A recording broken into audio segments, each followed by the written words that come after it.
Bing.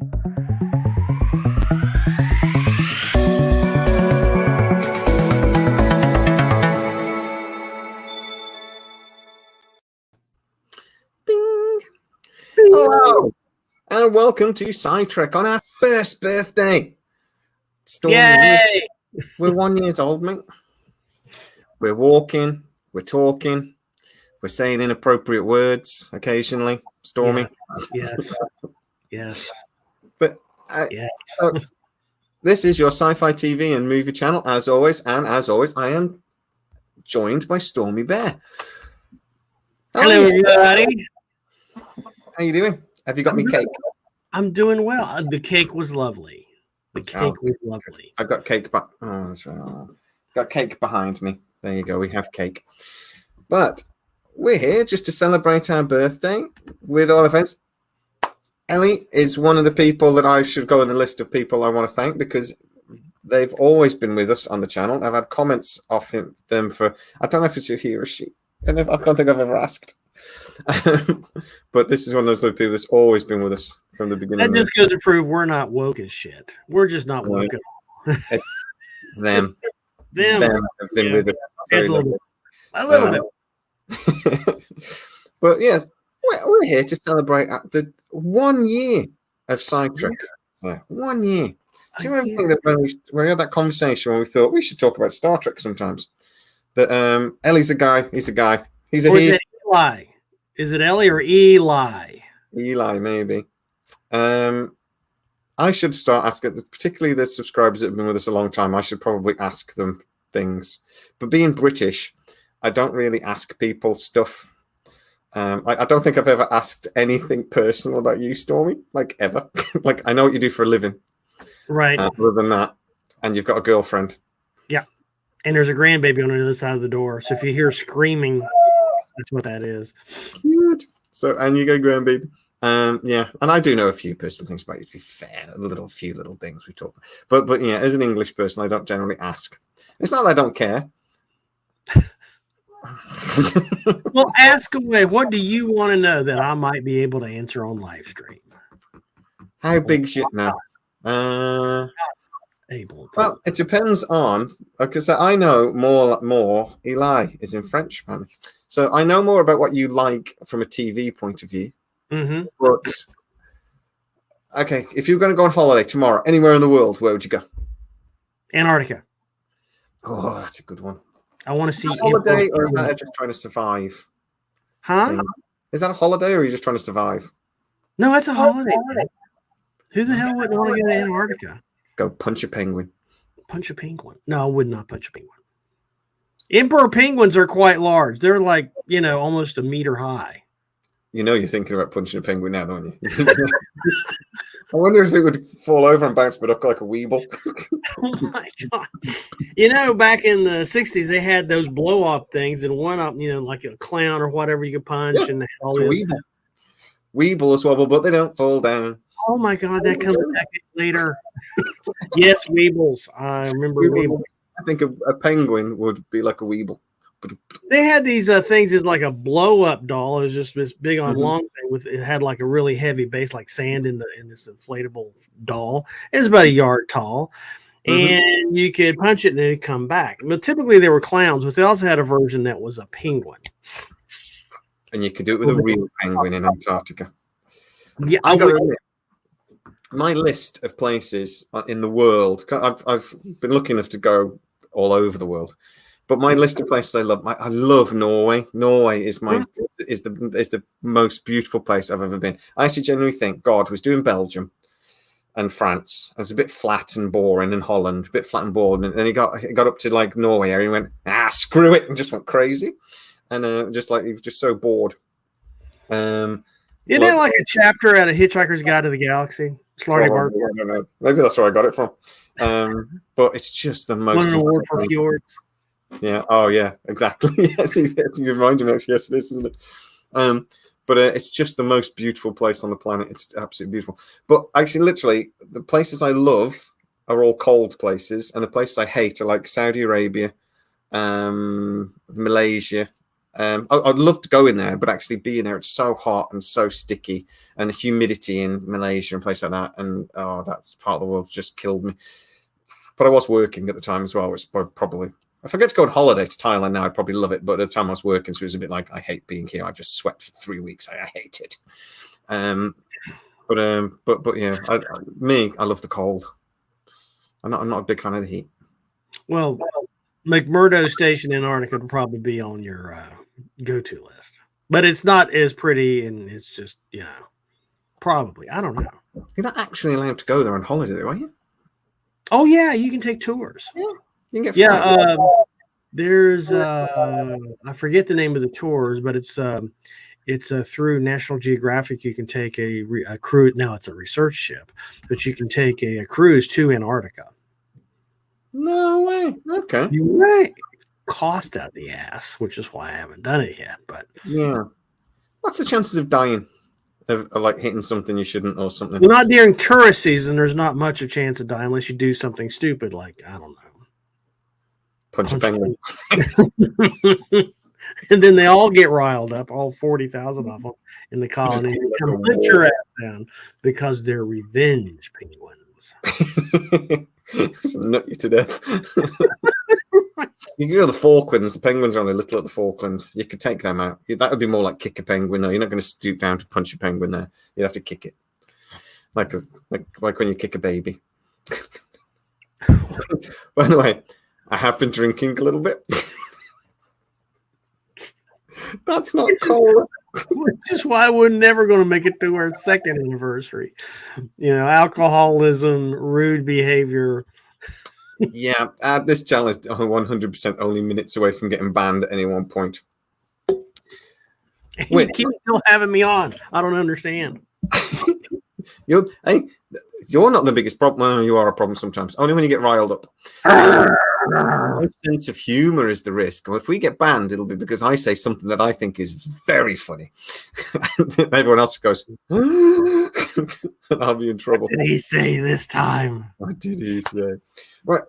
I will just say before we get into what we want to talk about today, because we aren't going to just stand here and talk about things. We will actually. I'd love to, Stormy, rack your brains for a minute. Think about all the live videos we've done of last year. Are there any bits that you've sort of remembered that you think that was bloody funny? I ever enjoyed that. See if there's anything that jumps to mind. Well, I think you have a clip. I do have a clip. The most fuck-upness that we have ever done in the last. I mean, it was. Oh my god, couldn't believe it happened. I looked over. No, we'll throw it in. Let's do the thing because just a little surprise at the end. Roll that beautiful bean footage. Here we go.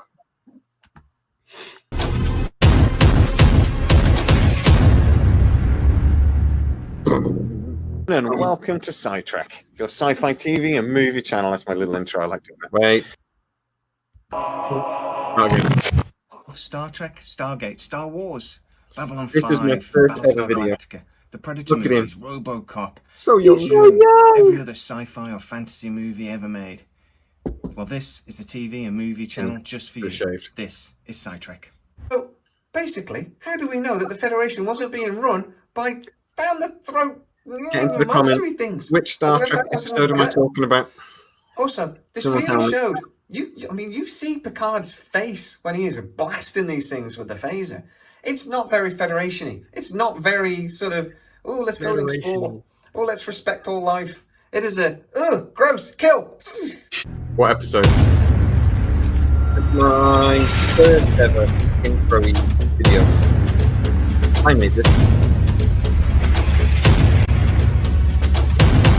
Other people made the best thing.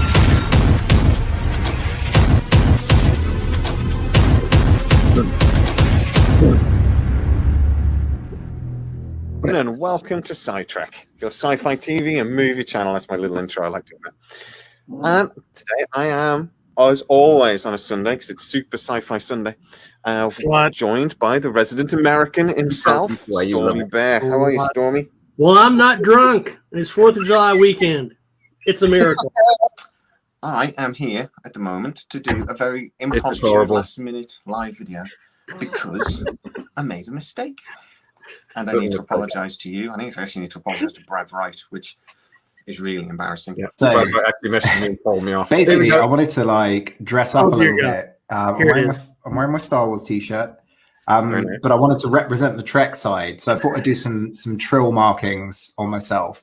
And what I didn't realize is I'd accidentally used a permanent marker.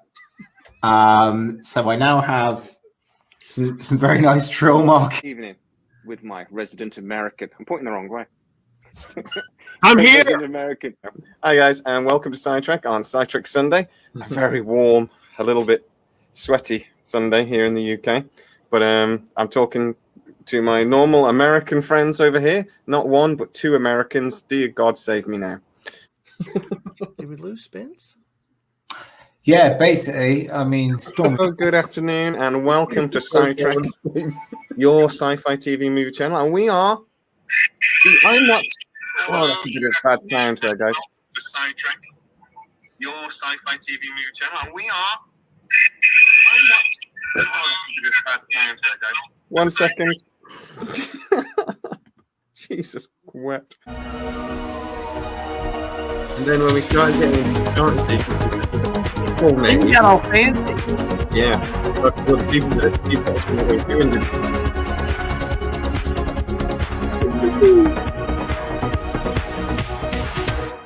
Thank God you got some firefighter for me. Here she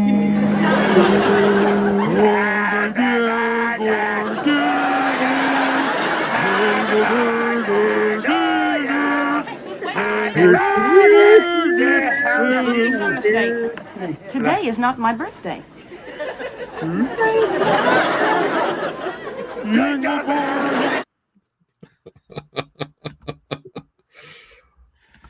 I threw that last little bit in there because one, I love Animal. Animal was always my favourite Muppet. But and put the chicken in the pot was always my. I would love that as well. So that's my favourite. But that was a little gift for our Shelley. I don't think is on just yet, but I might have shown. I will send to the video just for her later. But And my favorite part was when Spence, there was the episode where he marked his face up to look like a trail with a permanent marker, and he kept drinking and drinking and drinking until he passed clean fucking out on live stream, just gone. He's just, and it was just like he was right next to my panel, right? And it just, and we just stared at it. It was like, I think Spence is asleep. He's. I love how he then woke up and went, "Yes, well, carrying on the conversation." It was so funny.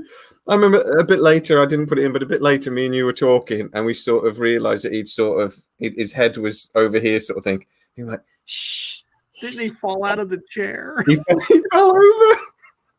He was sit down and he fell over. We love Spence more than anything. Spencer was supposed to be with us today, but family commitments, he's not been able to join, sadly. But the thing with Spence was, what are you going to do next, Spence? Because of work commitments, he's not been on as much as we'd like. But we were joking that he should like super glue 2 plates to his head, so he likes a Ferengi or something. But tried to get the tympanic tickle, and it went really wrong. Yeah, it's just absolutely mad. He was very, very funny, but he was drinking the whole thing, but he never said to us that he was drinking red wine, but he was drinking it from a cup that size. And just bumpity bum. And I was just like, and got him more and more drunk as the thing went on. For me, the thing I've enjoyed, and it's a little morbid, really, I suppose I've enjoyed it so much, is some of that conversation on woke and stuff. Some of our debates on woke have been so interesting. And particularly in the comments that it's like generated afterwards, because there's some people that do shout woke a lot that have actually really thought about it, and talking to those people is so fascinating. And then people that shout woke a lot and that haven't thought about it, and talking to those people is just funny. So it's I've really enjoyed some of this. I think we've had like proper conversations over the YouTube long and prosper. Yes. We've had some really good debates and not shied away from too many things. Shelley, did you see the video? I don't know. I don't think you did, but I'm just wondering if I can just play the last little bit just for Shelley. Wait a second. I can't. Wait a sec. Here you go, Shelley. Little present. Here it comes.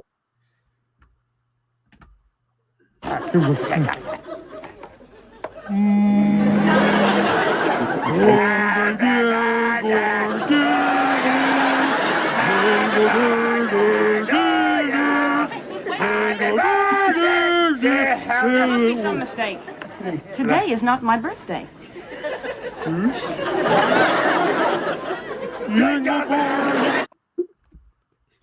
So it just makes me laugh. Do you ever see the Pink Panther?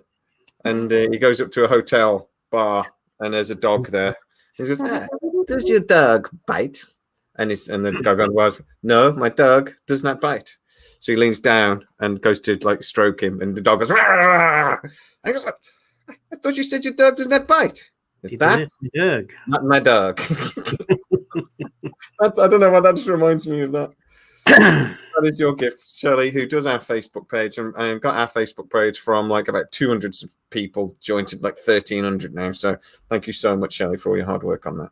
She was at the dentist. Hopefully that's sorted. Oh, I hope that went well. Ooh, dentist. Yeah. Fun. Where is Uncle Matt? George Flaxman says. Well, we do have a birthday message from Matt as well. While we're doing little videos, we'll just throw that one on now, and then we can actually talk about something that we want to talk about. But here we go.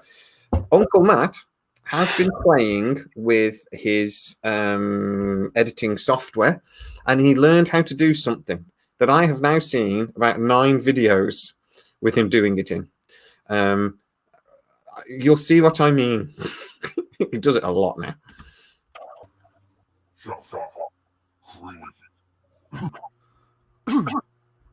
Sorry about that. Start again. There we go.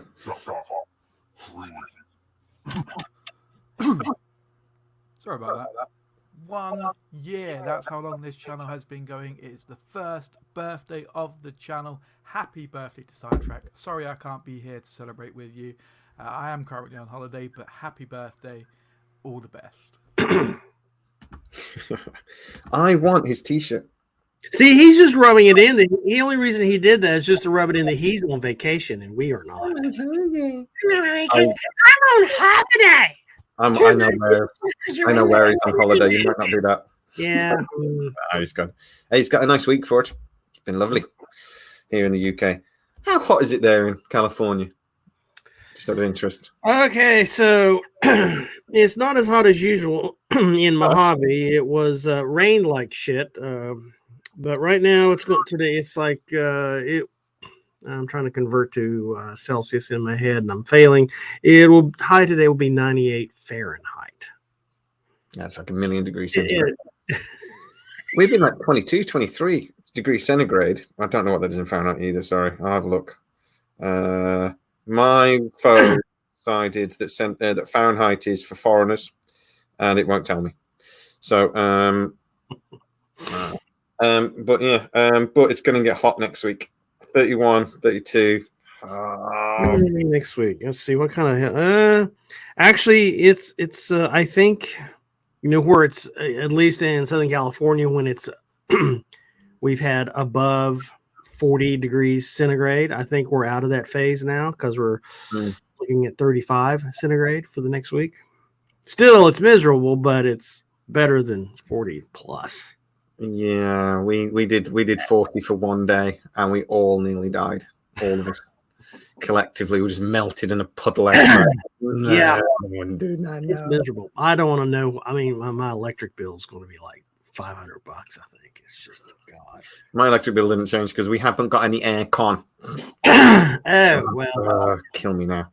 But anyway, as we always do, and thank you everybody that's joining the video stream. I'm going to do a little bit of a rundown of the thank you to people at the end of the video, probably, because there's lots of people to thank after 1 year. Harris, our other American, might join us in a little while, so let's see if he attends. So on our first birthday, what have you been watching this week, Stormy Bear? This week has been busy. I caught up with Orville. Oh, last episode. We should discuss the last episode. Should we discuss the last episode? Why don't with a spoiler warning? Spoiler warning if you haven't seen it, yeah. But we don't have to go into too much spoilers. Some people The old Yorkshire geek who's on with us a couple of weeks ago when we did a Stargate video. Yeah. Hated it. He didn't like it. He said it was a complete snooze fest. Didn't like it. And this is all opinion. It's not, doesn't think any on him. Didn't like it. What did you think? Just generally, like without spoilers, just generally. What did you think thought it was. I thought it's standard fare for the season. I haven't been really jazzed about. I mean, it's been okay. I mean, you know, it's New Orville's been something I want to watch every week, but it hasn't really. It used to be kind of really comedic, you know, and it really hasn't been. I mean, I think when it went to Hulu, it started addressing a lot of serious issues, you know, and but it was okay. It was okay. It wasn't above it didn't go beyond the standard fare for this season. I actually really enjoyed it. You did? I didn't think I was going to. When the video episode started, again, for Slowcube, I will say no spoilers. We won't spoil it. We're just This season, I'm with you on the season that there hasn't been so much comedy. It was almost like a parody in the first two seasons. I thought actually, I think into the second season, the comedy dialed way back. Yeah. To be fair. But there's been very little in this season. This last episode did have me, I was laughing out loud in several places, but it wasn't silly fart joke humor that we've had that we're used to from Seth MacFarlane. It was almost like situation comedy humor, almost like some of the jokes with, I can't say it without there being a spoiler. Are you saying like Friends in Space? Almost, but better. I watch a lot of Friends still, and it's still funny, but I'm not so keen on it as I was 10 years ago. But there is a thing with Isaac that he's talking to Thingy Prime, and he is inviting them to. Oh, sorry, spoiler. There's a wedding, and he's inviting them to the wedding. And the Kaelin Prime's sort of like, oh, would you like to come to the wedding? Yes, I would like to come to the wedding. Oh no, first of all, it's like, well, why would I want to come to that wedding? What is it, wedding? Blah blah blah. And then says, so all units come. He goes, yes, that would be lovely. And then okay, we will leave a defense behind, and we will all come. And then Isaac doesn't tell anybody, and 4,000 warships turn up. And I just that genuinely made me laugh out loud. I genuinely thought that was very funny. But I thought there was a few bits in this last episode that were very funny. But the season finale for me was episode 9. Episode 9 was bloody good. I mean, properly good. That is some of that's really good sci-fi. And such a nice circle to the story arc of the Lieutenant Commander. I've forgotten her name now. I knew it the other day. The lady that lost her love of her life in the start and hated Isaac the whole series anyway. Yes, yeah. So I really thought that was great. But what do you think? Do you think that was the last episode of the Orville? Okay, so first off, for Slower Cuber, just continue. My little spoiler is over, so we're talking about other shit now. Maybe, I don't know. I mean, I don't think it did it get enough money for Hulu? I guess that's the common denominator here that we're looking at. How many people watched it? Yeah. I don't know. I don't think we'll know that straight away. I watched it. You watched it. That's 2. Yeah. So I mean, it has a fan base. That's a start. It definitely has a fan base. I love that they actually spent enough money on it this season that it actually looked like they were in space. Yes. I remember the one episode. Remember the one episode they were in a 2-dimensional space? That was one of the worst. It was an interesting episode. It was quite funny, but it was one of the worst looking episodes. The special effects were so bad. But this season actually had some good effects, some really good battle sequences. I hated that little fighter thing, but it was good in the end. I'll take it. The little fighter thing. I'll take one. I'll fly it. I'll take one. Don't get me wrong. Give me a go. It'll be great. But yeah, I don't. I didn't particularly like. The things that kept annoying me. It was every time we saw the shuttle bay. Shuttles used to have to come in. You have to basically fly over it. And it's like trying to miss it. And I was like, why don't you park it somewhere better? But anyway, I do think this last episode did have a bit of fun. It did feel like it felt like the final episode to me. It didn't. I think Seth MacFarlane definitely had one eye on we might not have a fourth season, so let's end it in a nice way and see how we get on. And then if we got a fourth season, it's fine because like there's nothing like final. No one's left or anything. But you know, they did kind of.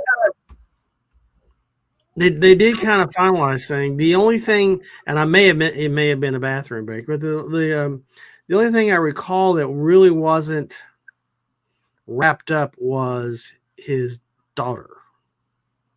No, the daughter thing isn't wrapped up at all. And there is now the build up for the conflict between Bortus's people, who I've forgotten the name of, and the Kree. And then obviously now the humans and their relationship with with the Kaelon. With what, sorry? Makelon. Yes, that's right. Yeah. I always think that sounds like coffee. I always think you should be able to go and order a coffee. Can I have a thing with extra whipped cream, please, and some nutmeg? There will be one, probably. But yeah, there's interesting. There's that interesting thing now that the relationship between the Union and the Kaelon. I think that would be interesting to explore if they get another series, because obviously that's a difficult relationship. It is. But I love Bortus. I just thought he's great. So great. It is great. He is a great character. He does his Elvis impression. Oh no!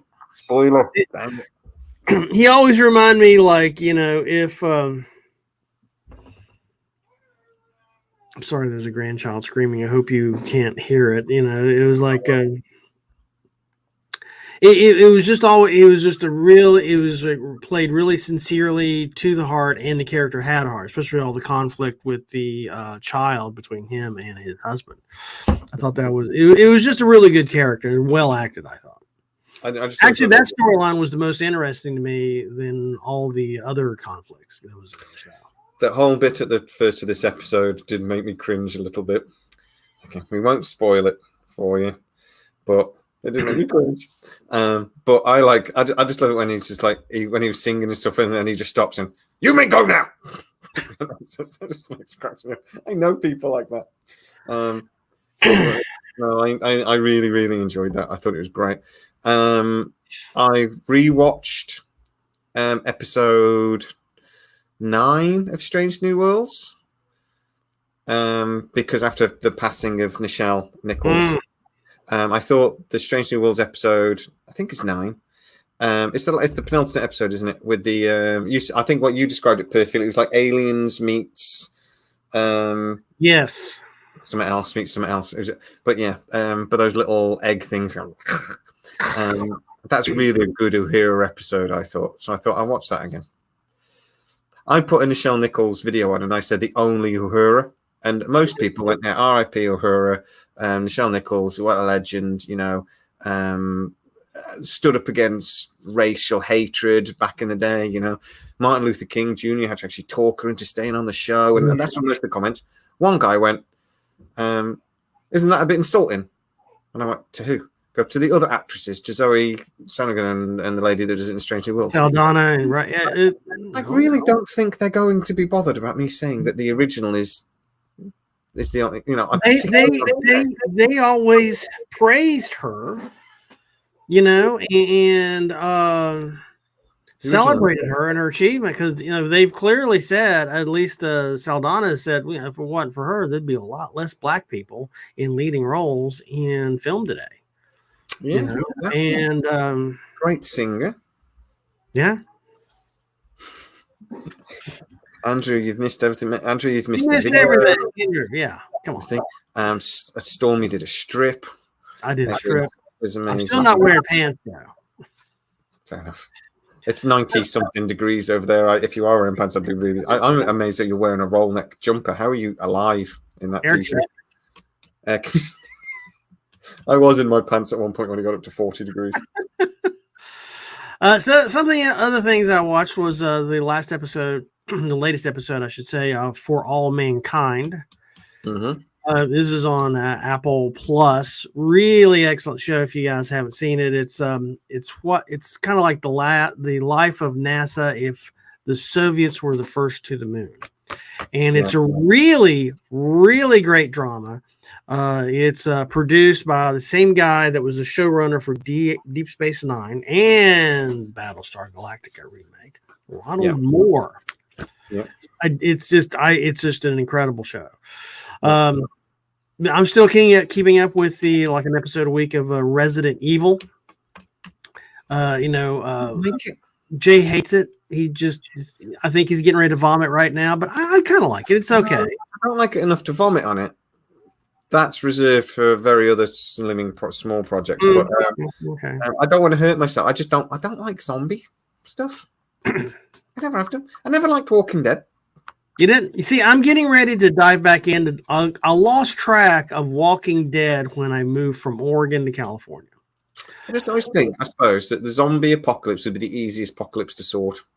Give me a rifle and enough ammunition. I just could slaughter thousands every day. You just wipe them out really quickly. It's not a terrifying. It doesn't scare me, I suppose. You'd lose, maybe like 25% of the population while everyone's sort of like, oh, what's going on? And then you would just slaughter them. But maybe that's me being a bit harsh. I'd be burning everybody with a sneeze. Oh, I feel a bit unwell. Burn him. Done. We're good.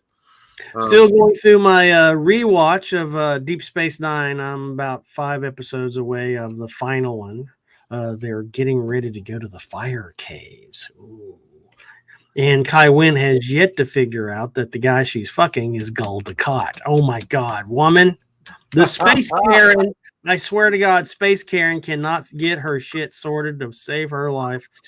Also, Umbrella Academy, still with that. I'm enjoying Umbrella Academy. It's mental. And I don't watch it drunk. Oh, don't watch it drunk. Something I saw this week is really not sci-fi, but excellent, and it's Agora. It's an older film. It's about the philosopher Hypatia and how she was, I thought that rings a bell. I think I might have seen that. Rachel Weisz was in it. Rachel Weisz played Hypatia. Agora, excellent movie. Did shitty at the box office, but excellent movie. The thing I really want to talk about, and of course, no spoilers. The latest thing from Netflix is Sandman. Yeah, if you want to talk about that, I'll stick my fingers in it. So I'm watching it tonight. La la la la la la la la. Holy! I mean, we now know what happened to all of Netflix's money. We also know why they're broke as shit. The production value is amazing. Wait for the Last Airbender to come out. Acting is amazing. Yeah. Writing is, and I've just seen the first episode, and it was really good. It's based on a graphic novel, wasn't it? Yes. So I looked into it because I didn't realize that Constantine and stuff was in it. So it was at Dark Horse. Dark Horse, is that right? Comics. No, it's not.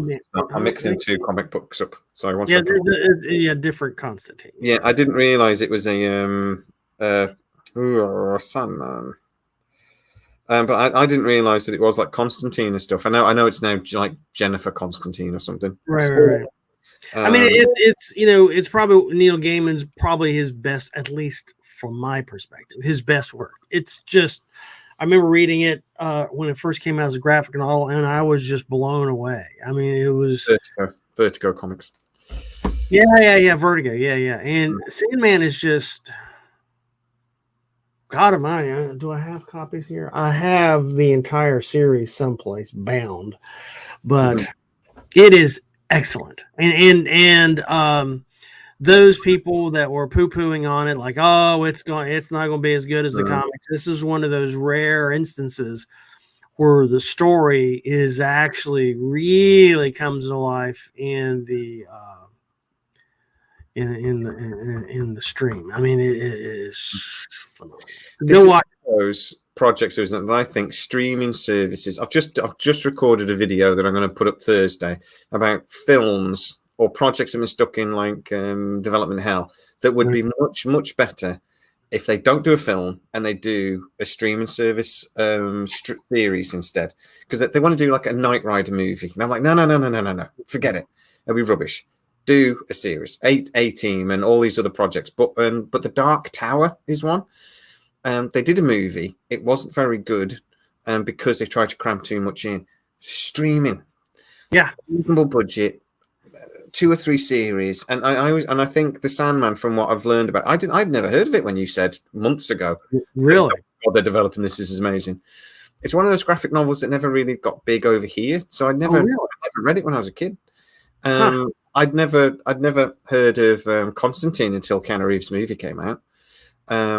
But that's why I was quite surprised, really, because I was like, I read a bunch about Constantine stuff when the film came out, because I loved it so much. I wanted to, invest, and I never heard of Sandman somehow. But it's one of those things that reading about it and catching a few. It's it could never have worked in a movie or even a series of movie. Could never have worked. There's too much going on. And even if they strip out and strip it down to its bare bones a little bit, which I think they've got to do in these things, there's so much detail in a lot of the graphic novels you can't just put in. It makes no sense. But I'm quite excited to watch it. I'm just hoping I can get the wife to watch it, so that the Orville is more Trek than Star Trek, except for Strange New Worlds. I hope my wife will watch it, so then I'll be able to watch it in an evening, and I won't have to hide away and watch it, which would be good. I think it appeals to a broader audience than maybe Star Trek. Maybe, it is more.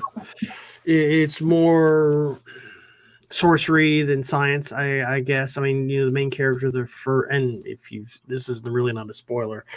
The main character is a magician, is a sorcerer, a character in the first episode, and it is. I mean, it's just fabulous. Not sci-fi, but it's really not fantasy. We do fantasy as well, and it's dark fantasy, I guess. It's not a documentary, is it? Yeah. It's not a documentary, so we're all good. I'm talking about not sci-fi. I finally finished watching Dexter, First Blood or New Blood this week. Oh, really? I hadn't seen it. Ended brilliantly. If you like this original series of Dexter, which I did, I thought it was great. I was disappointed that Night Sky's been Night Sky's been cancelled as well. Resident. Oh, come here, you. Resident Alien is. I didn't enjoy the second series, but I enjoyed the first series. Did you? Have you watched them, Stormy? Which one? Resident Alien with Alan Tudyk. No, I have not seen that. Watch the first series and see if you fall in love with it, because particularly if you like Alan Tudyk from Firefly and other things, he's just the greatest actor. But the second series, it got a bit dark. Whereas the first series was he did murder a few people, but a bit more of a comedy. Got a bit dark in the second series. But I just love it. I love him as an actor. He's just fantastic. But give it a go.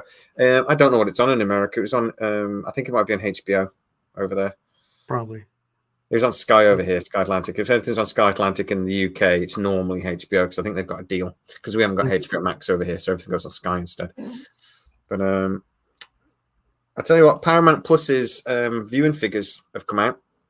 It's only been going a few months. They've already got 450 million subscribers, which is about 30% over what they were hoping. And they do say that the bulk of that is down to Star Trek. Really? Well, there's going to be more Trek then. I mean, because when oh God, what did they call it? It was a CBS All Access, I think it was a couple years ago.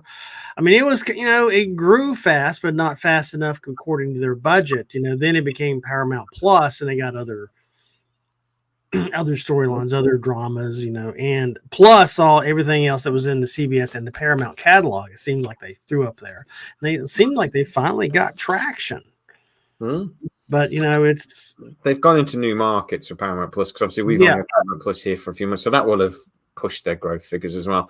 But I was just reading a story today about how they've considered a steady growth, where others are stalling. Netflix has actually shrunk, Amazon's has plateaued, HBO Max's has apparently plateaued, even though they've been trying to catch. And Disney's slowing, still growing but slowing. But Paramount Plus has been boom, boom, boom, boom. And I'm like, other than Star Trek and a couple of movies, there's not a lot on it here in the UK. I like it because it's got Prodigy and all these things that I haven't got to see up till now. Even though it was on Nickelodeon, I never thought to look. I don't know if I've got Nickelodeon, actually, to be fair. But for me, like the one reason I like Paramount Plus other than Star Trek is it's got my local news on it, which I don't have cable. I only do streaming. And so, the local Bakersfield news channel is on there live. Yeah. Slow Cube has got a question for us. Oh, anyone had a good reason to watch the second season of Space Force? My wife and I got several episodes in, and so far it was insufferable. Loved most of the first season. Yeah. I thought the second season was much the same as the first. It's I don't know. It seemed like it was a little bit slower paced. It got a little bit more serious, and then they canceled it. So, if go watch the remaining episodes at your leisure. There was nothing. There were some good gags, some good storylines, but it was just. Invest your time in Sandman. It just wasn't as. You're right. It just wasn't as funny, was it? They did make it more serious. Without a point to it, though, and I don't know if they may trying to make a party political broadcast, maybe more than a show. I really think the reason it suffered was because they tried to produce it during the heights of COVID, and there was just missing something. Less pressure, maybe. But yeah, no, the second season. To be honest, it doesn't go anywhere. Really, to be honest. I have not seen Evil.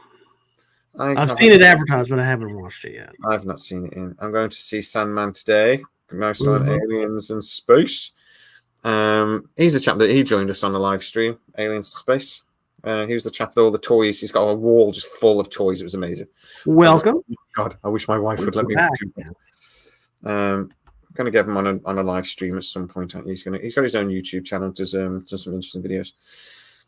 But yeah, I watched Dexter this week. My main thing is that I've watched, and I've done 2 videos on it because I woke up early yesterday morning to watch Prey, the Predator movie, and it wasn't on. It said it's out on the 5th, so I woke up early on the 5th. I was going to watch it before I went to work because brains. Stupid Disney, stupid Mickey Mouse. I punched Mickey Mouse in the face, his stupid face. So I was quite tired yesterday. So what I did instead was I went to work really early and then used that as an excuse to leave early so I couldn't go and watch Prey. And I ended up watching it 3 times. I know you haven't watched it yet, Stormy, but it's brilliant, to be honest. It's again, we won't have spoilers because you haven't seen it, but it's just it fits the point of the that it's in the set in the Comanche Nation. It's not going to be like this big action movie and there's low technology, but it's actually thoughtful about the Comanche Nation and how obviously the history there and things. So it's got that tone.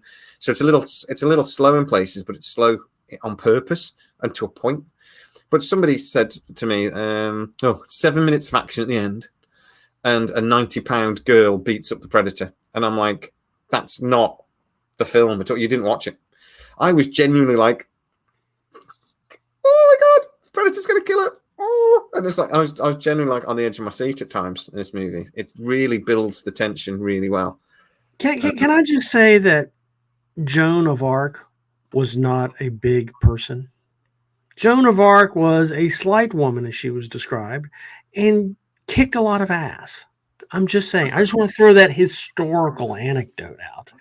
A 90-pound woman, if she is driven, especially by God, can kick the shit out of you. I just want to say, who was it? Bob, talking about The Arrival from 1996. Saw The Arrival. I thought it was excellent.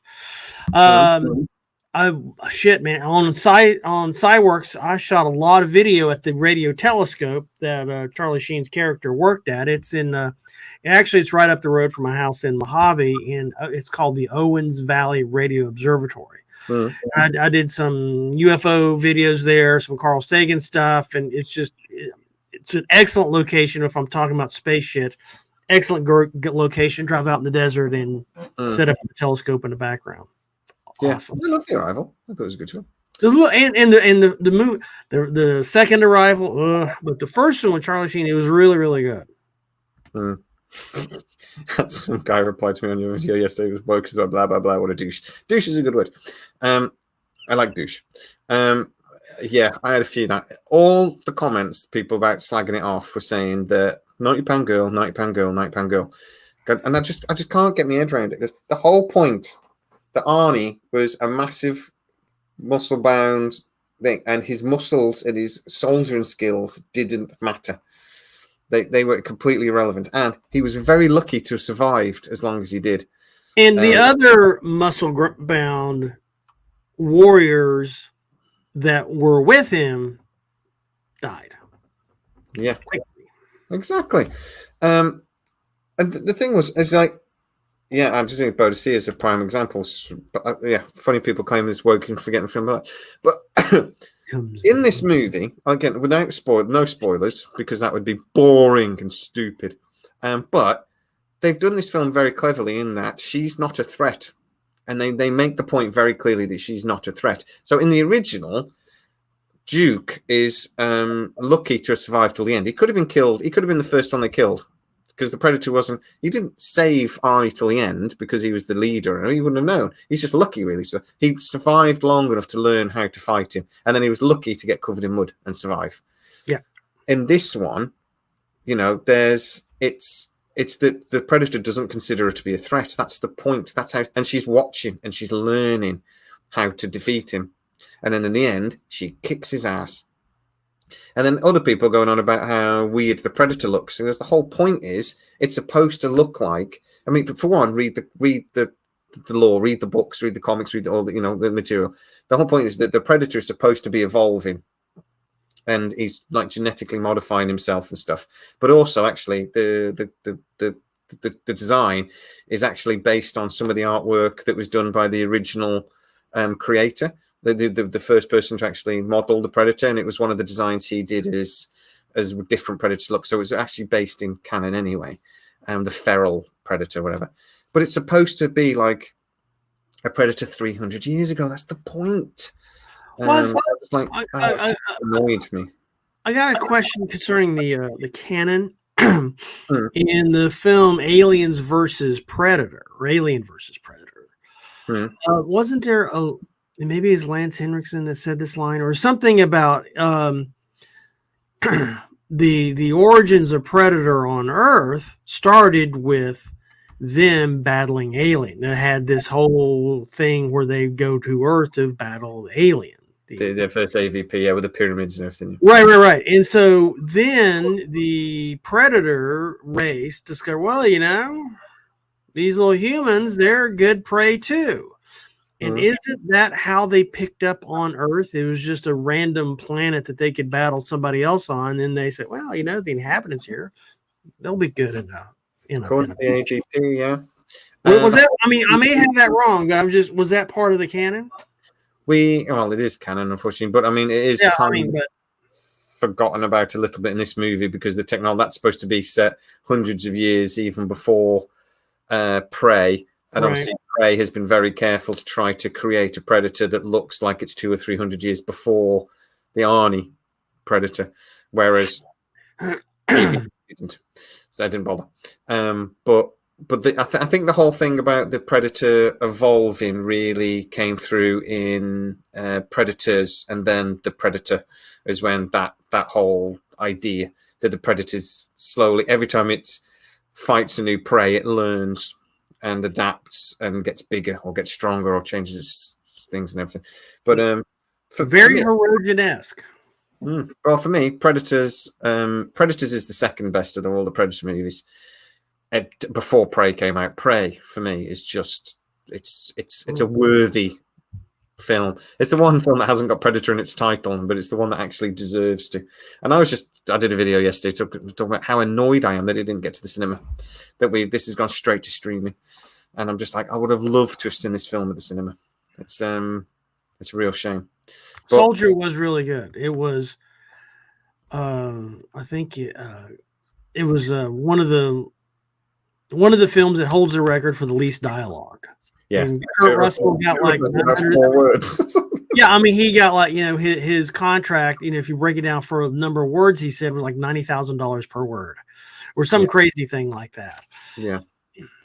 I love that as well. The guy that loses his eye, so then he's only allowed to think, and they said, "Oh well, he's got no depth perception." And I'm like, "Close one eye. You don't lose all of your depth perception.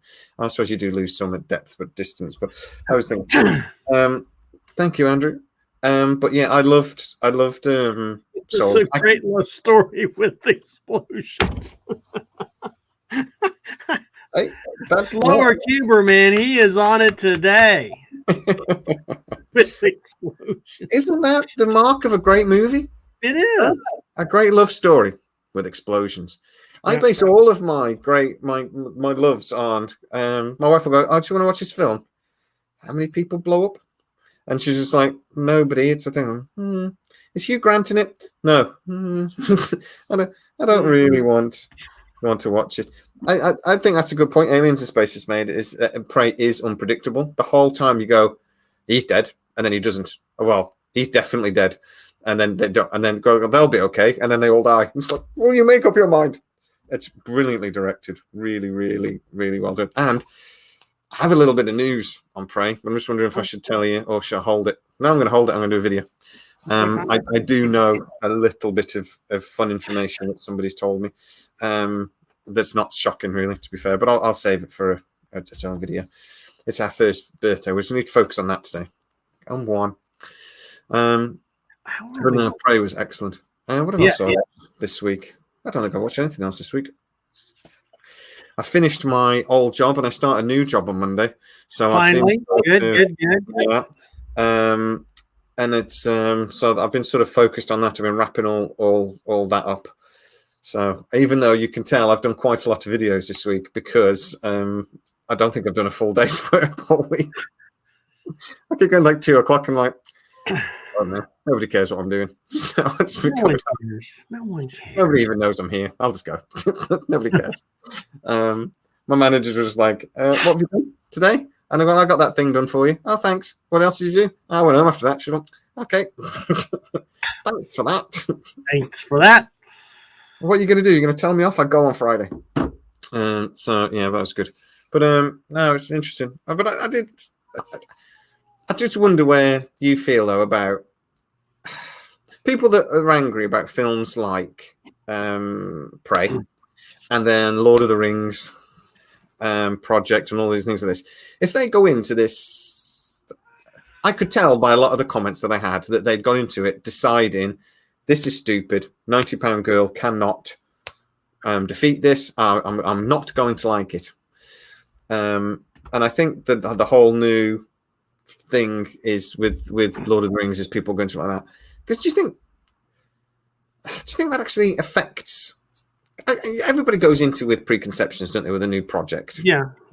With anything, and you'll go into a film. You look at the advert and you go, I just don't fancy it. You know, I don't think there's anything better than a film that you're expecting to be rubbish and then absolutely love. I just think that's great. That was my experience with Matrix. I saw the commercials and oh god, this is some sort of crappy hacker. I just, because it's what was the Johnny Mnemonic was what I thought it was going to be. If anybody remembers Keanu Reeves and Johnny Mnemonic. Yeah. So I thought that's what it was going to be, and it was like, let's hack the dolphin brain. And it was like, oh god, I don't want to see more hacking of dolphin brains. It wasn't. Then somebody said, no, man, you've got to go. Do you understand me? You've got to go see the Matrix, and you got to do it. Okay, fine. I will punch you in the face if you don't watch this movie. And so I went to go see it, and I said, well, Jesus, if they just made the trailer, tell something, I would have not been such a schmutz about it. And I loved it.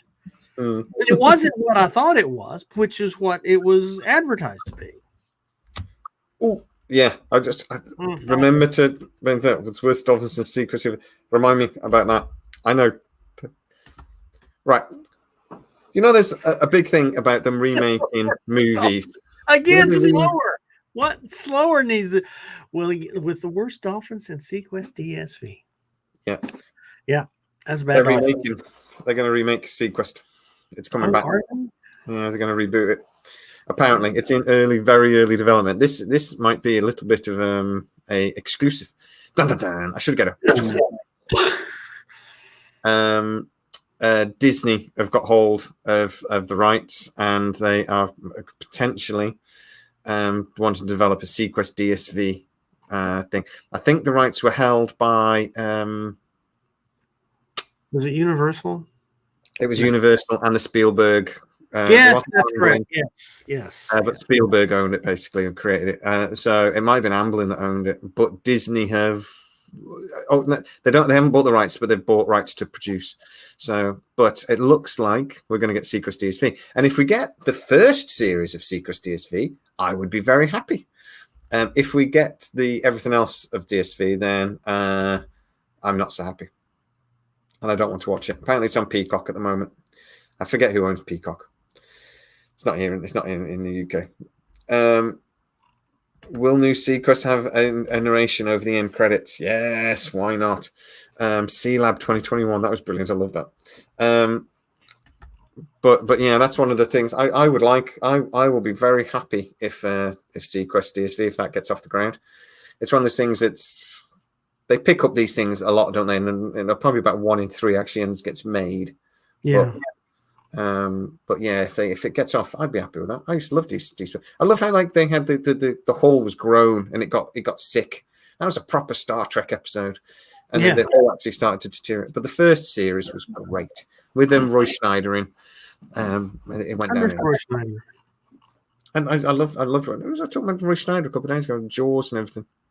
2010 did Jaws 2010. What was the one with the crazy helicopter? Blue. I was talking about Blue Thunder with somebody, and my father-in-law hates Blue Thunder because he was a helicopter pilot, and apparently he refused to let anybody watch it because he was saying that it can't do that. It can't do a loop-de-loop. Damn it! And he gets very angry about it, and I'm like, it's an experimental helicopter, and some helicopters can do loop-de-loop, so come down. And the Red Bull helicopter team used to go to air shows and do rolls. Exactly, the Lynx can do it. There's only a handful of helicopters that can. The Apache can. You need a varying pitch blade configuration. Apparently, not all helicopters have it, but yeah, I'd be happy with that. Blue Thunder is a film they should remake. I'd watch that. I like that, an experimental police helicopter, and then do a bit of political intrigue type thing. And that would be a movie, so we could talk about it. Can we make it woke? Can it be a woke helicopter? Can we call the... Yeah. I tell you one project that I've got that has got woke written all over it. Let's have a quick look. Let me think. What was it? Oh, Alien Nation. So, they've been trying to remake Alien Nation for years. It was woke enough the first time around. Yeah, I know. But I just know that when that gets greenlit and gets finally announced, which apparently it's pretty close to getting greenlit, initially, at the moment, they're looking at a movie, but there's rumors that they're going to switch it to streaming for a series. But when that people are going to moan about that, because that has got woke all over it. That is going to be about... I have undertones of race and everything else running all the way through it. So people will think. Fallen Skies, Bob. Yes, I remember Fallen Skies. It was a fantastic TV series. That was Spielberg as well, wasn't it? Was it Spielberg? Yeah, I think everyone was connected to it. Noah Wiley. Yeah. Harris is in the house. You've got the link, Harris. So here, going back to Alienation. So, are they going to do the James Caan version of Alienation, or are they really going to do the Gary Graham and Eric Pierpoint version? I think it's going to be a... Did you Google that?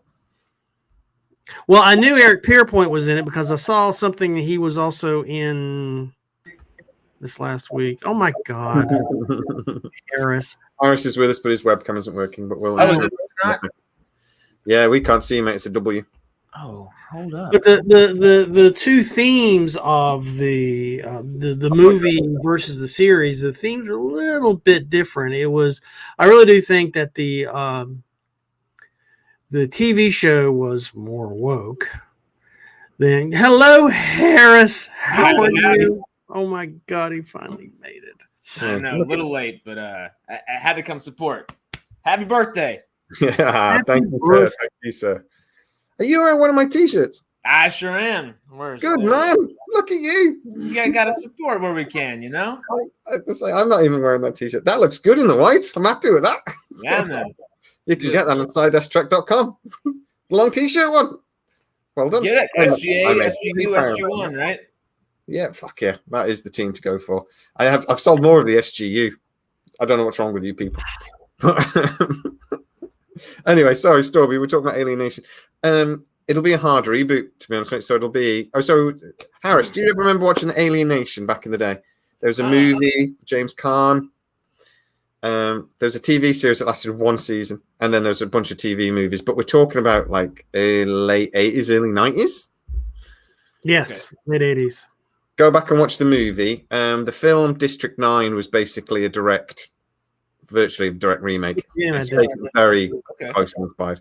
Same story, basically. But an alien ship full of slave aliens lands on the Earth or breaks down. Lands in Los Angeles. Yeah. Los Angeles welcomes the newest immigrants to its shore. Yeah. And then the whole movie is about the first alien to become a police officer. They'll become a detective, isn't he? And he's partnered with James Caan, and it's a bit of a buddy movie. I can't remember the nickname for the aliens. Somebody in the comments will tell us. But Flags, was it? I think was that. No, I think that was Space Bum Beyond, wasn't it? San Francisco. Yeah, that was his name. San Francisco. That's great. I thought they just misspelled San Francisco. No. Yeah, no, that's why they all had names like that. But yeah, Bob, there is supposed to be a sequel for District 9 coming. But it keeps getting COVID sort of put it back, but as far as I know, it's still on the go. Well, was it Slags? I can look in IMDb Pro for that. Yeah, George is his nickname. Yeah, Slags. Okay, it was Slags.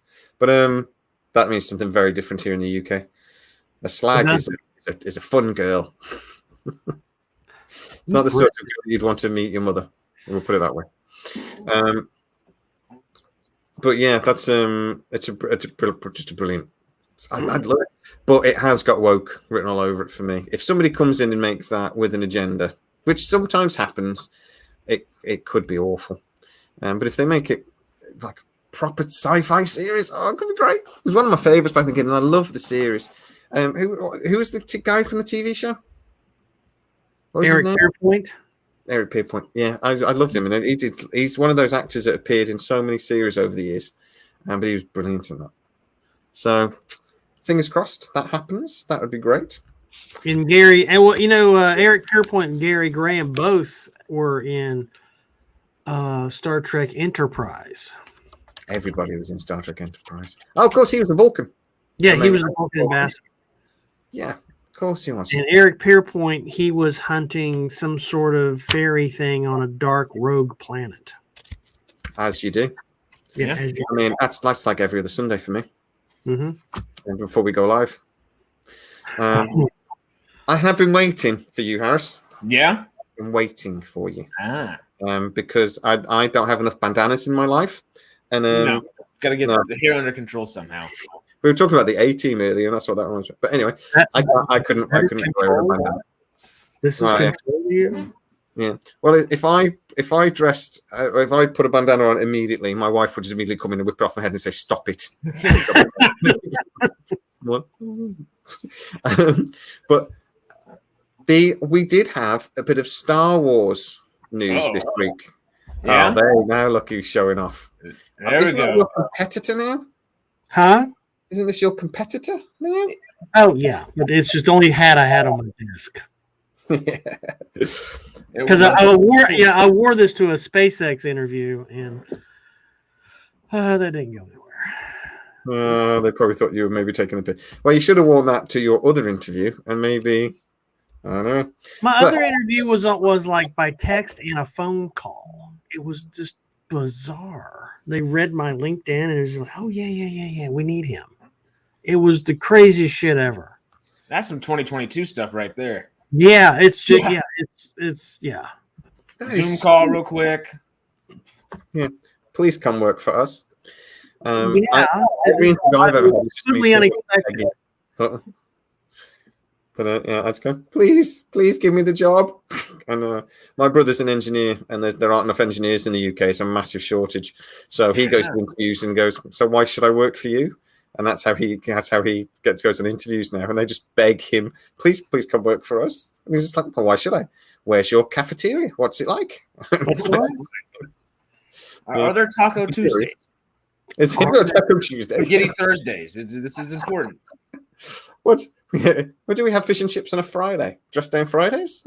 This sort of thing. Yeah, he's just like, but he works in nuclear power plants, so he does. All right, he glows orange, but he, yes, we had some Star Wars with a drop.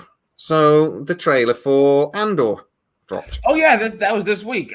Did Joe like that trailer? Yes. I wondered what you both thought. I liked it a lot.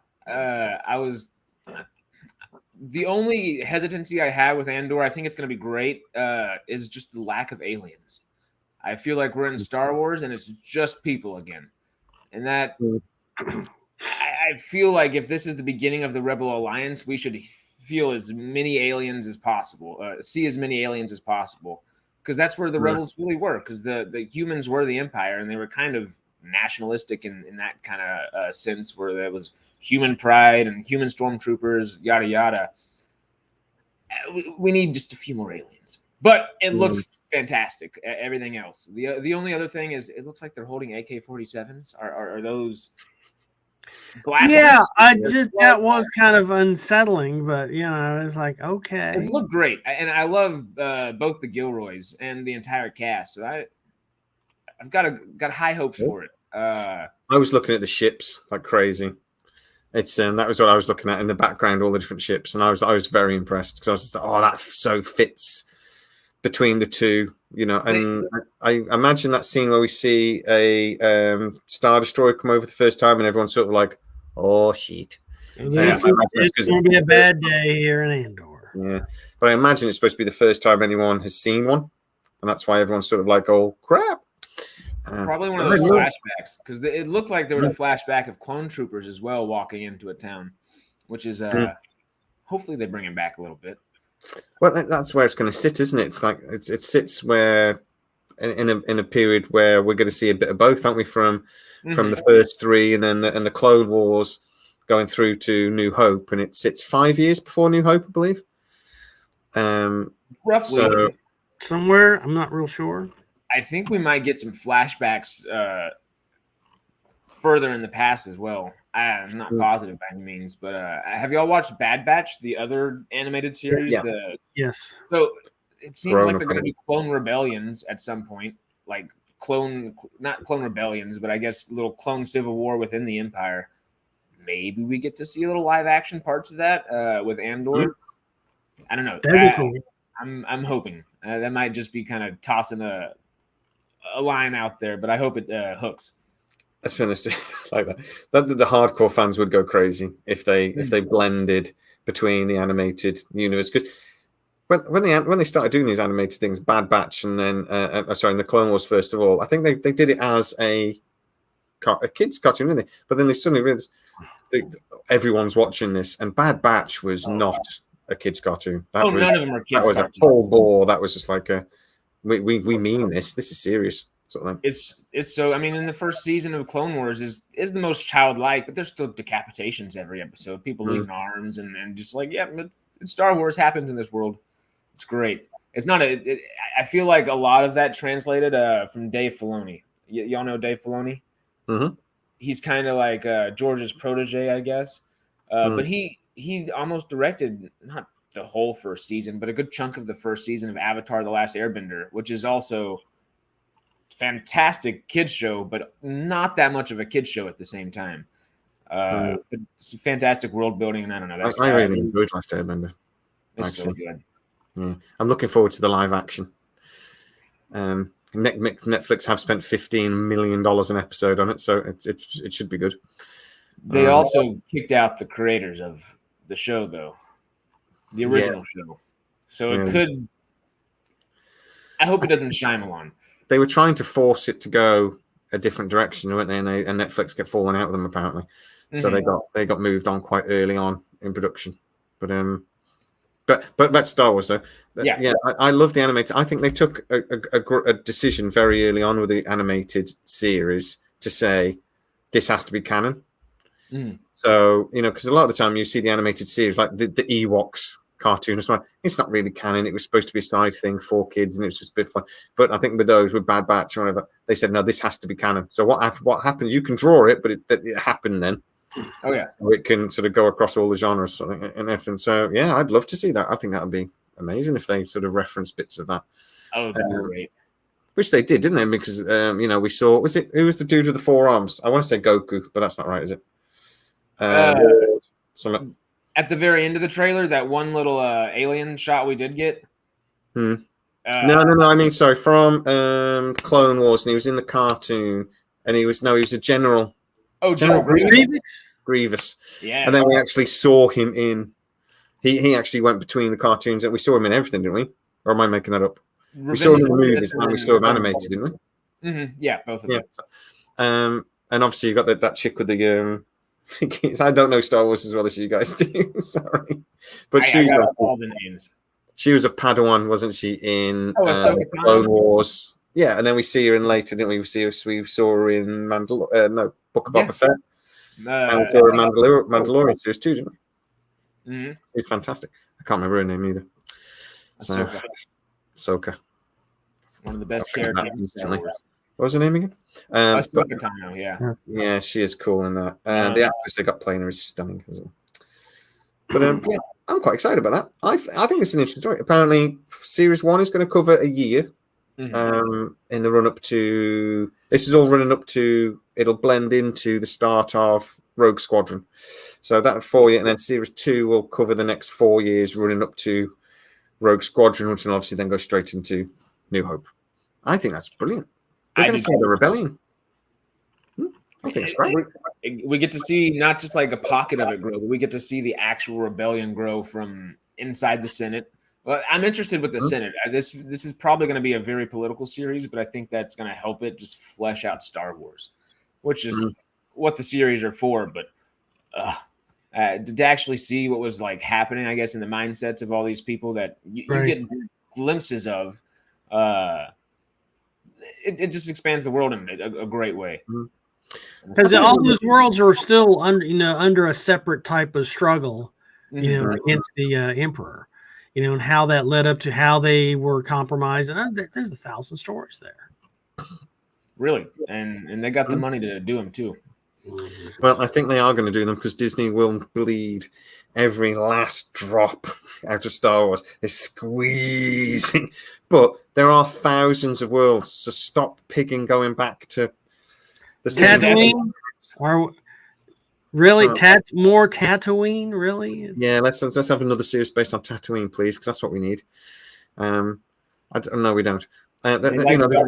California desert.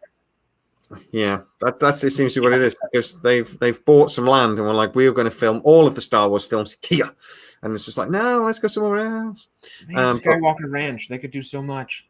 Yeah, in Star Wars does the very same thing. There's this place here in Southern California called the Alabama Hills.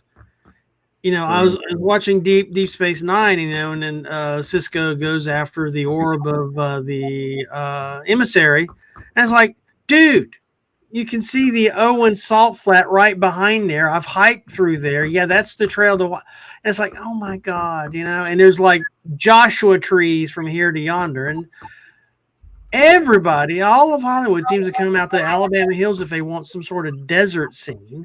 And it's like, everybody's seen those rocks. I mean, even, Marvel does it. Yeah. Hey, Stargate, my favorite show on the planet. It all looks like British Columbia. Really. Yes.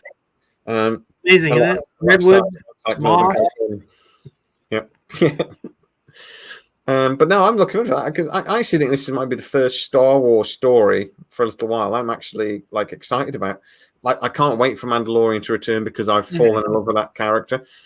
I need to start making notes about where all these different bloody series of time. So where's this set up? Right, okay. I'm going to have to do myself a graph and figure out which one's set. Get a chalkboard. Yeah, exactly. And like just start drawing them in spider diagram sort of thing. No, some of those murder mysteries when you got all the photos and they put string between them. I'm gonna have myself a big murder board with right. Where does this episode fit? But yeah, this is the first one I'm thinking. I'm watching it thinking like, yeah, this is a storyline I'm excited about. And Rogue One was just, I just adored that movie. I thought it was Really so good movie. There are some days that might be my favorite Star Wars movie. Not every day. Most of the time it's Empire Strikes Back. But usually if I'm watching Rogue One, like the week after I watch it, I'm like, yeah, that's my favorite Star Wars movie. It's great. Yeah, exactly. Yeah, I think it might be. It's definitely my favorite out of the other Star Wars movies, if you know what I mean. I think this might be my favorite other than the like A New Hope and Empire Strikes Back and the original three. Other than that, I think it might be my favorite. It's great. It was such a clever film. I was just sort of like, of course you would make that. The best bit was the end, though. So, oh, Darth's here. Shit's gonna go. I was thinking about this the other day, and as a proper Star Wars fan, Harris, what would you think about? I was wondering whether they should, now that the special effects have got so amazing and they can sort of like do this, they can make Luke Skywalker look younger. Have you ever seen that YouTube video they did when they did the fight between Obi-Wan and Darth Vader from the original? And it says, right, if it was done now, and then it's a proper, like, they're fucking, and they're properly going at it rather than the old man fighting they do in the film. Whether they in A New Hope. Yeah. So in The New Hope, obviously you've got them sort of fighting, but they obviously don't. And I mean, like Obi-Wan Kenobi in that film was a very old man. But then somebody's actually done like a version. So this is what it should have been, and then there's this just epic battle between them. You should find it on YouTube. It's amazing. I was just thinking that. I know they did the remastered version a few years ago before the new films came out, and they added more spaceships to the battle and everything. How would you feel if George Lucas tomorrow went, or Disney tomorrow went, right, we're going to do a new version of New Hope, and we're going to add loads more CGI, and we're going to replace some of these scenes that are a bit awkward, and we're going to replace the battle between Darth Vader and Obi-Wan and make it fucking epic. How would you feel about that? Or would that be like, no, the original's the original, leave it alone? I'm kind of like the original needs to be the original, but at the same time, I don't love like the whole George going back in there and putting Jabba CGI later and things like that. But forgot about that. I mean, they've already done that a little bit, and it didn't pan out all that great, which is kind of what would make me hesitant, I guess. Not that Disney would have a higher standard than George or anything like that, but I feel like Disney would try to make it look good. So there might be some kind of leeway I could give it there, but I don't know. I have seen a couple YouTube videos of that fight extended, and I like them. But part of it is which Obi-Wan, I guess, at the very end, the series did a good job of portraying. Like, yeah, Obi-Wan can still fight if necessary. He just has to get in a good mental standpoint, whatever it may be. I think that fight's a lot more purposeful with it being so short. And that's what I like about it. So I don't know if I'd like it extended all that much. Have you all seen the animated series Rebels? Yeah. Yes. That might be my favorite Star Wars content, the last 2 seasons. But when Obi-Wan and Maul in Rebels, that's beautiful because it's so simple and so short, and it's each little cut has gravitas behind it. You can almost see the story going across the slash. I think that's kind of similar with that. Maybe it wasn't meant to be that, and it was meant to be just kind of a simple little battle because that's all they could afford at that time. And that's all they could really do because they had Alec Guinness trying to sword fight real quick. A little old to do that back in the day. But I don't know. I don't know if I'd actually like that to be extended or not, expanded. Right. It was. I really would love to see that kind of thing, and now I think that would be that'd be awesome. Anytime you get in a really good, sword fight on Star Wars, it's awesome. But I know that sword fight, you idiot. Yeah. So, sadly, I've got to wish you guys a good day. I've got to go run and do work shit, so I apologize. But Happy birthday. Happy birthday. To Sci-trek. Well, I think we're gonna. I'd say it's been an hour and 20 minutes. But Stormy, thank you so much again. Very As much. always, mate. You never let us down, and as Americans. And Harris, Sandman. Yeah, I haven't started watching it. I need to watch Prey and Sandman today and tomorrow. Sandman. Yeah. Yeah. All right, guys. You take care. Thanks for having me on. You seem Stormy Bear. Bye. Oh, I've got to cut him off before we said bye-bye properly. But no, fuck you. Get out of it. See you later, bud. But yeah, I mean, we'll talk for 5 minutes, and then I'm going to have to go as well because I can hear my wife going, "You fucking said an hour. You fucking said an hour." I can hear her in my thing. But yeah, I really want to know what you thought about it because what did you think about the the storyline, the time bit where they're going with Andor? Like I said, the growth of the rebellion and stuff. I just think there's so many storylines there that I'm actually like genuinely excited about. I don't think I've been excited about any Star Wars thing other than maybe when the last 3 started. Mm-hmm. Well, I think one of the things that makes this so exciting is that we know they have an end goal. We know that they have the complete story thought out to a degree, at least. Maybe they're still figuring out stuff for season 2, but they said they're starting to film that in November, so probably not figuring it out all too much. That's what we kind of were hoping for when Disney got on board, and we were like, all right, if you're going to do some sequels, plan those things out. George gave you the scripts. Do it, and then they switched it up a little bit, and that we can get into that a whole different day. But at least plan something out, and I think this is the first thing I adore The Mandalorian. Jon Favreau is one of my favorite directors, and just he smashed it out of the park, hasn't he? And Dave Filoni and him together is just magic. Oh, it's great. But I don't even know if they have everything fully planned out. I think it would do them good talking about all the Warner Brothers and Kevin Feige and all these different things going on. Take a week, take 2 weeks, take a month, and then go figure out the next 10 years, 5 years. Yeah. Yeah. That is a good point, actually, because it is nice to know that they've got a final thing. I wish they'd stop jumping through time constantly. Like I say, I do like Star Wars, but I was always a Trekkie.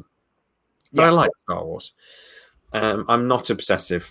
We joked that, except it's not a joke, we're going to do it. We'll have a video where we talk about the politics of Star Wars, and I'm going to sit there, and you can go nuts, and I will sit there and say, no, mate, you're reading between the lines. And I'm just like, because I know you guys have really thought about this shit. That'll be a long stream. Well, we'll do it. Okay. But somebody's talking about remaking Indiana Jones, and they'll make it Indiana Jones. I haven't been reading the side. Sorry, I missed a bit there, guys. Yeah, update the special effects like the original Star Trek episodes. Yeah, why not? Well, that'd be how that bit came from. They're remaking Casablanca, Raiders of the Lost Ark, a new digital version of those sorts of films. I'd almost. We'll go back to let me remember about that, and we'll come back to it in a second. That's a good comment. I wish they'd stop jumping around in time. Yeah. I wish they'd stick to a pattern because then it'll be a little less confusing for me. Because every so often, Mandalorian, I didn't realize it wasn't set after the last 3 movies. I just thought it was set after the last 3 movies, and then I realized, oh shit, it's after the first, just after the first. Isn't it set just after? Number 3. The Empire Strikes Back, isn't it? Yeah, just after that, and I was just like, Return of the Jedi. Return of the Jedi. So yes, you're right. My bad. So I'd watched the first series before I'd realised. I was like, oh, Luke's here. And then it's hard to gauge exactly where that takes place. Is it 5 years after that? 3 years after that? Is it happening like we don't know right after? Well, it's soon because of Book of Boba Fett. Book of Boba Fett is what like locks it in, isn't it? Because he can't have been in the belly of that thing for years, can he? No, he was in there for weeks, days, months, whatever so it may be. Sort of means that whole to 2 seasons of Mandalorian are set really close. Then after, but with Boba Fett, they push it forward into the future. With I think the flashbacks are kind of closer to Return of the Jedi, where flash forwards are closer to. Mandalorian and probably where Rebels ends and things like that. To go back to it's like my silly idea about remaking these classic movies in more digital, and because the technology is so good now, you can make actors look like they did 30 years ago, and you Anywhere. can Yeah. Real quick though, on the time thing, yeah, I think you're going to be very happy because they're about to go all over the place. The Acolytes set 400 years before. They're also doing Tales of the Jedi, which is essentially what I'm hoping it's like is the Clone Wars between the Phantom Menace and Attack of the Clones, because there's a decade of stuff that happened there. But also tossing us all the way back there, tossing us behind the original trilogies. Bad Batch is still going on, so we're tossing things, maybe Obi-Wan Season 2 as well, so that's still in the middle of that. It's like every 20 years we're getting a little segment of things. Acolyte's going to be set 400 years in the past. If they do any of these series, like the Lando series or anything like that, it's going to be another 20 years in the future. I'm hoping they sort of cut those out, because I mean, after the clusterfuck that was Solo, I'm hoping they don't do that, but we'll see. With technology the way it is though now, we could remake, or instead of remaking a film like Indiana Jones and the Raiders of the Lost Ark, you could go back with special effects now and just like upgrade them, and then re-release it like a new movie. But you could upgrade it. So because of limited special effects back in the day, you could fix all the crappy special effects. You could add to it. You could, do all these things. You could dial them up to 12, but you'd still have the original core. Would you want to see that, or is the slightly shitty special effects from films like Raiders of the Lost Ark, or even Indiana Jones and the Last Crusade, when he drinks the wrong, he chose poorly and he just melts, because it was a physical effect rather than a CGI effect? Or is that part of the charm? I think it's part of the charm, but if they're adding things, I'm gonna have to lean into no. But if they're just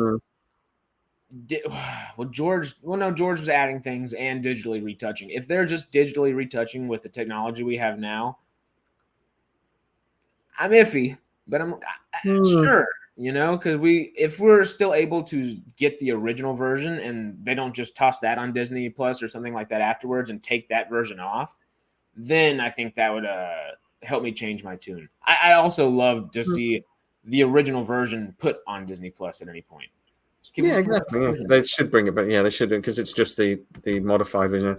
I have a slightly different look at it, because I love it when like a director's cut comes out. That's like 20 minutes extra footage, and and even though sometimes it adds to the movie, sometimes it doesn't.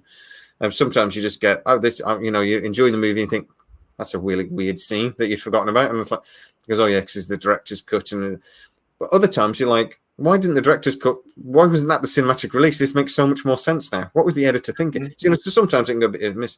I would consider that like a director's cut. If they stuck Raiders of the Lost Ark and they said, right, what we're going to do, we're going to fix all the special effects, we're going to create this, and we're going to do something else with it, and we're going to release a 2022 version. I don't think it would take anything away from the original, but like you said, I don't want it to replace the original. I want it to be as well as, and I want a choice of which one I want to watch, maybe. But then you get into the question of, would you rather have Steven Spielberg come back and do that, or would you rather like a studio like Lucasfilm come back and do that? Because Spielberg's alive, thankfully, and Lucas is alive to do the other things still. That's a problem, because if you get somebody just completely different, they could bastardize it and it could become just a mess. They could go in with the right intentions, and the tone just not fit too. Yeah, it's like the Zack Snyder cut of the the League. You get the original filmmaker to go, this is what I wanted to do. But I'd love to think about that. That would be okay. So if Steven Spielberg tomorrow came out and went, right, I am going to spend the next 6 months, and I'm going to with special effects people, and we are going to fix the Raiders of the Lost Ark. Would that then be okay? Is that something to be excited about? Yes. Anytime Spielberg says anything, I'm pretty excited. I wasn't excited for West Side Story, honestly. I still need to watch it, but that's just because it's another reboot in the midst of a bunch of reboots. I'm sure it was good, but that's if Spielberg is saying something original and he's going to come back and do something original, please. Cool. Yeah. This is like if James Cameron said, you know what, I've got these brilliant ideas for Aliens, but we couldn't do it at the time, but now I'm going to do it, and we're going to make this film freaking epic. Not that it wasn't epic enough as it was, but I mean, that would be something I'd be like, yeah, baby. And special effects go to the point. I would rather see that than a reboot or a remake. 100%. Because then it might bring somebody back in that wants to make an original story off of that. Then you can get an actual continuation that we might want, and not just kind of scattered. I don't even know what's going on with Alien and Predator. Are they in the same universe technically still? Well, it depends on whether you choose to ignore AVP Requiem altogether. Yeah. Personally, I just deleted it from my brain. So it's a nice ability to have. AVP's some fun bits in it. It had some fun bits in it. I did like it when they had the fight, but no, it was not a good film. What annoys me about that, because we were talking about Prey earlier. If you're gonna watch it later, aren't you? So no spoilers again for anybody's in. But it's brilliant. It's really, really, really good. It's a different tone to the movies, so it should be. And you can definitely tell the director's 10 Cloverfield, Elaine director, it has vibes of that, but it's also respectful to the time it's set, Oh my God, it's really, really good. It fits more with Predator 1, 2, and Predators than it does the other films. But we should delete those other films from our memories because they were awful. With Predator in particular, it's just like, I went in there with so much hope. So much hope. It's quite good in places. Predator. Good cast who all act well in it. It's just at the end was the worst bit though. The end was sort of like, oh look, we've got Predator armor, yay! It's like, fuck. I'm just saying. It's like, what are you gonna do with that? Much swearing. It was just awful. But I was just like, I've just wasted 2 hours of my life on that shit and threw my remote control at the TV. But it was bad. But Prey is fantastic. That's all I've been hearing about it, and I'm so excited. It's got literal like Comanche parts, right? Yeah, well, you can. They're all Comanche. It actually was filmed in English and Comanche, which I love. And the director, Dan Trachtenberg. He basically, that's one of the things he loved about being able to do it on a streaming service, that they gave him the option to do that, and there was less pressure, so they were able to do that. Makes sense. I wish we'd had a cinematic release. I really do. I think it deserves a cinematic release. I thought it was fantastic. I saw a video on that. But look at the special effects and look at like how they developed that. If you think about it from a technology point of view in the Predator, I just love how they did it. They really, there's loads of detail in there that I just loved. But I watched it 3 times yesterday. Good. I mean, that's great character development, but it's legitimate world building as well, which is what I like. When I get good world building in something, that's what makes me really happy. And Predator lost that. The Predator and a lot of other things lost that just by not necessarily diving into concepts, but it's But for me, Predator 1, Predator 2, The Predators, and now Prey. They're the films. The rest of them, we can just delete. Forget it. Where would you put Prey in your top Predator, I guess?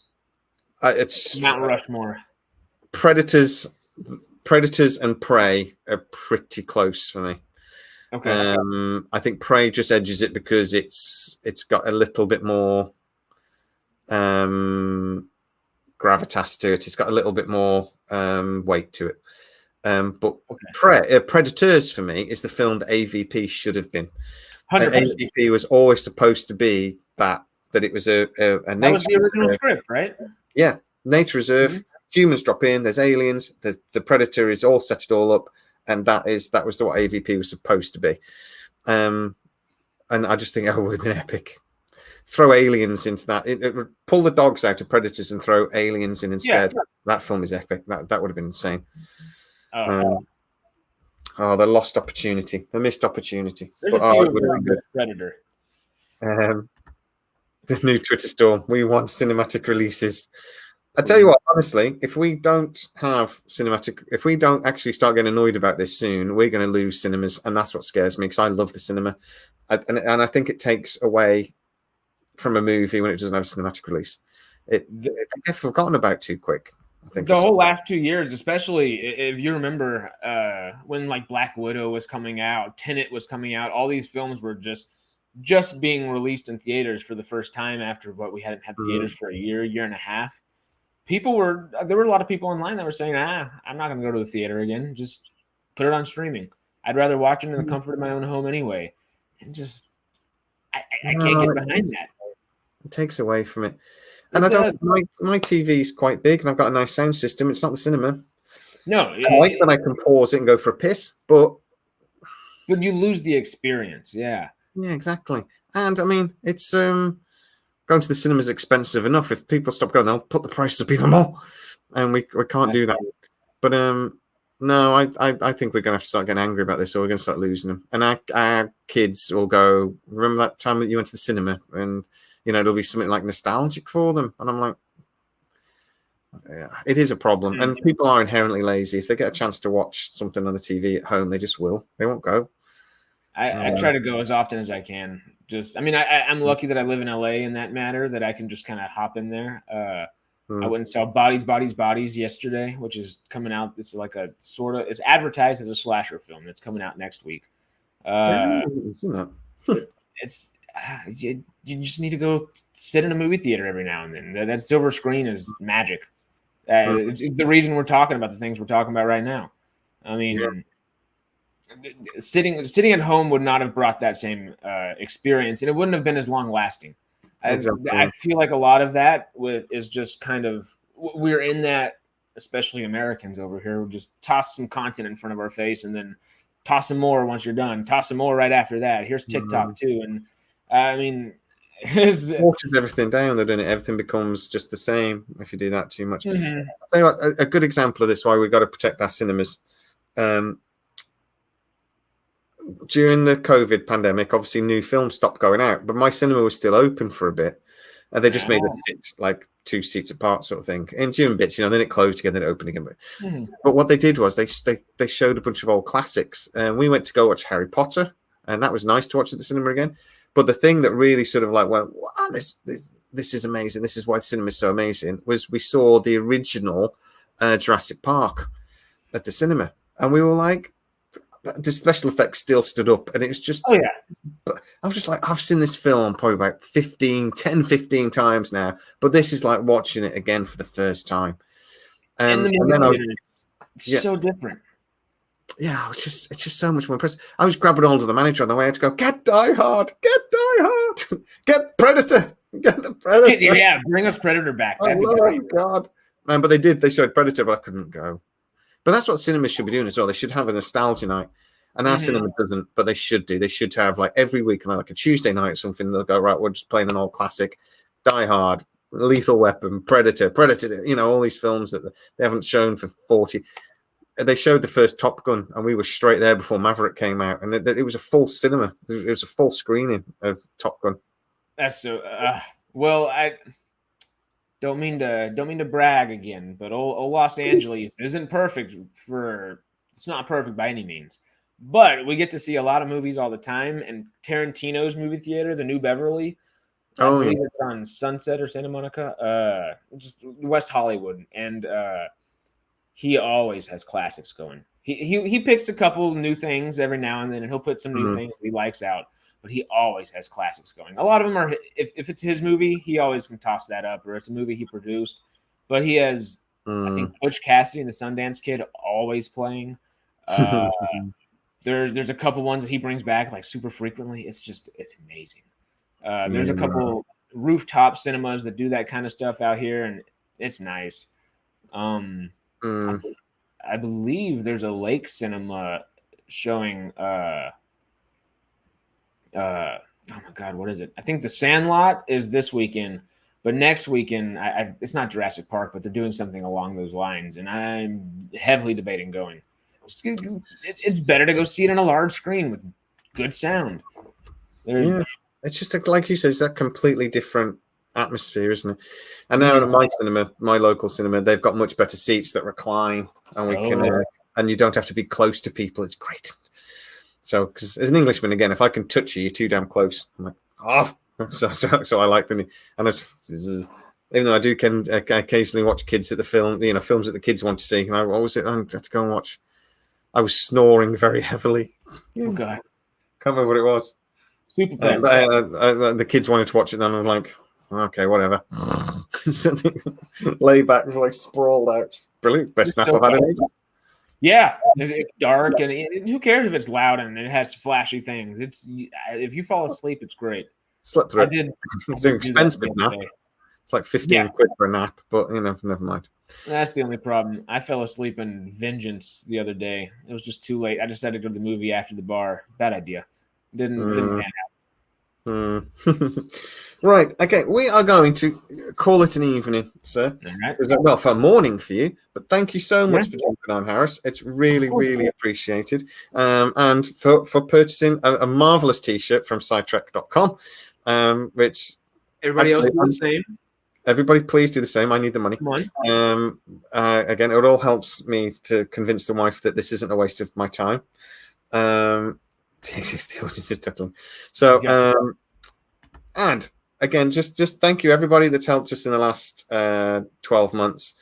Shelley, Matt, who's jumped on the channel, Harris, who give us our time, Stormy gives us his time every single week. People that have joined the channel, like Andrew, and people like this, that they just give me a little bit of money every single month, so you can join the channel. Hit the join button as well. I start a new job on Monday. I wish I wasn't. I wish I was doing this every day, but what you're going to do. Not that you'd want to see this every single day, but you could. Don't hit the join button. Hit that join button. Happen. My eyes reading Harris McCubed. But yes, please go and join Harris on his channel. He does some great videos. I don't approve of you swearing as much, so sir. Hello, mother. No, I don't mind. I get it edited out for that first minute. Can't demonetize myself that fast, Yeah, there you go. Why not? Oh, no, you substitute it out, and it's your personality, and you should always put your personality through the thing. I'm lucky that I've got kids, so I don't swear as much. If I did this channel about 10 years ago, every other word would be F. Yep. I saw that fucking thing on the phone. But now I've got kids, I try to dial it back a little bit. Shelley's actually on the Facebook channel, and she's got a picture of the mug, and I'm really jealous. It's really, really nice. I wish I could buy everything that was on the products, but I haven't. But she's got like the black mug with the Sci-trek logo on. It looks wicked.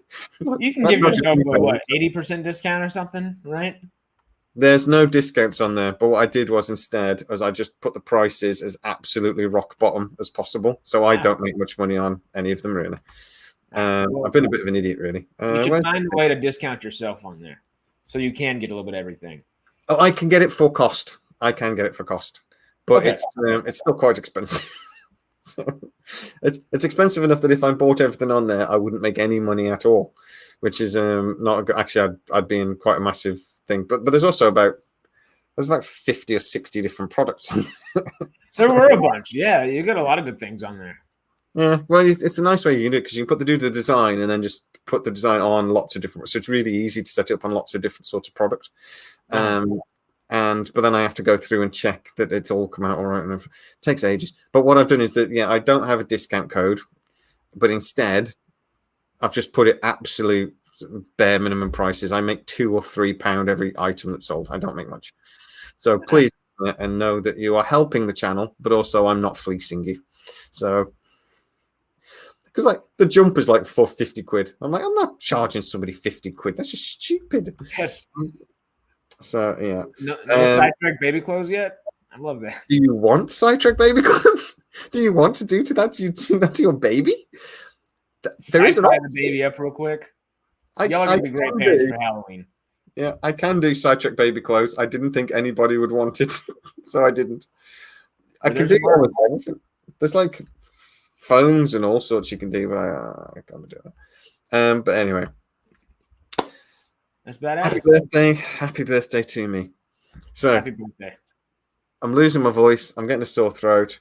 Shelley comes from another channel, but so she's getting some. Can't show my favorites. Okay. She's got another channel that she supports. I stole her from to do. Can you come do my Facebook group? And she's like, yes, please. And she's like, thank you. My channel's better. So, right. Smart. Anyway, Harris, thank you so much, mate. We'll see you next week if you're available. And we will do a Star Wars video. very shortly, because you can explain to me why I should like Star Wars more than I do. Do it shortly and not so short of a video. Well, that's if you want to go into the politics, of course. We'll make sure we've got several hours available. Okay. All right. So see you soon, buddy. All right. Thank you so much, and I will see you very, very soon. And everybody, here's to several more years, maybe. Yeah, a decade, 2 decades. No. I believe in you. I'm so tired. Doing this and a full-time job. I'm so tired. You don't want to stare at screens all day? Not really. That sounds like a great job for 2 decades. If enough of you join so that I don't have to have 2 jobs, then I'll do it for the next 10, 20 years. Okay, deal? There we go. 500K subs down there. That's next. Subscribe to the channel and join the channel, and then I will keep doing it. There we go. That's a promise. See you guys. See you next week on Sunday, back as normal. See y'all. Ciao, Bella.